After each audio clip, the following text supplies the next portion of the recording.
Many people like to go diving when they are on vacation. This family is getting ready to dive off the coast of Florida. But this is no ordinary dive.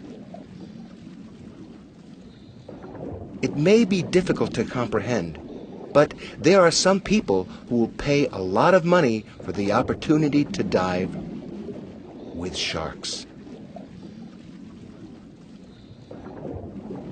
Shark tourism is big business in some places, and that's raising questions about how close people should get to them. I actually had a chance to lay down on the bottom, and the sharks were right in front of me, and I could see their mouths and their eyes, and they actually brushed up against me, and it was just really cool. Several times a week, diving instructor Jeff Torode takes customers to swim and even play with these harmless nurse sharks. But he no longer feeds the sharks as he once did. In January 2002, Florida became the first U.S. state to ban the feeding of marine wildlife. That followed a summer of shark attacks which caused a lot of negative publicity. The horror of shark attacks makes many people react against them. Some tourists, though, believe they should be able to get close to sharks, including dangerous varieties.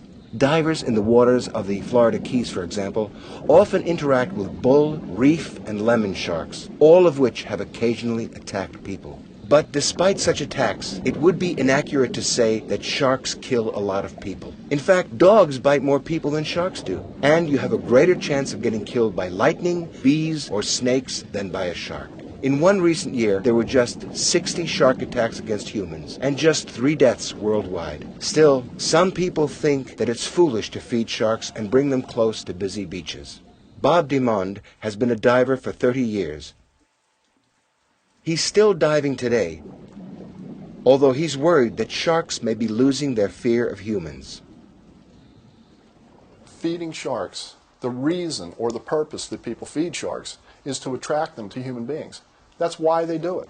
You may not be a shark's prey, but when sharks learn to associate humans with food, they approach you investigating to see if you have food. For DeMond, that's reason enough for banning the feeding of sharks. Bob has created the Marine Safety Group. Their goal is to ban all shark feeding. If you feed a wild animal, you are greatly increasing the chance that that animal will attack humans. That is why it is banned in every national park in the United States and Canada. Shark feeding has never been directly associated with an attack on a human. When a shark does strike, it is usually hit and run. It bites and then quickly releases the person and disappears. Researchers hypothesize that these sharks may have confused a human with a seal or another animal that they would normally kill. For divers such as this 14-year-old girl, the opportunity to go diving with sharks is a chance to understand them better. Meeting them up close, she says, has made them a little less terrifying. I thought they'd be more scary, but they're not. They're a lot more calmer than I thought they would be. I thought it was pretty cool. It was really cool. Once in a lifetime experience.